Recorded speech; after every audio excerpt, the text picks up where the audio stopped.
कौनसी उपदेश देवा पूर्व प्रथमे से उपदेश को निजे अवलंबन करने उचित।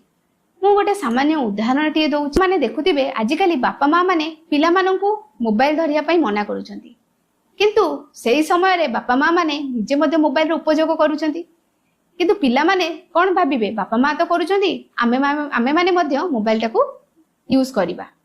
जदि से समय पितामाता माने मोबाइल को छाड़ी पिला मानक सहित किसी समय बिताती ताले से माने पिला मानक सहित बहुत कनेक्टेड हो पारिबे जड़ित हो पारिबे एवं पिला माने तांकर सब जिनस बापा माँ मानक शेयर करि परिबे।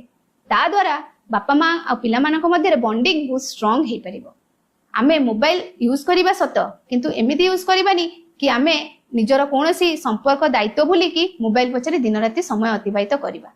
पिला माने आम ठारू ही शिखती जदि आमे माने ठीक भाव उपदेश को ग्रहण करवा पिला माने मध्य आमको अनुसरण करिवे।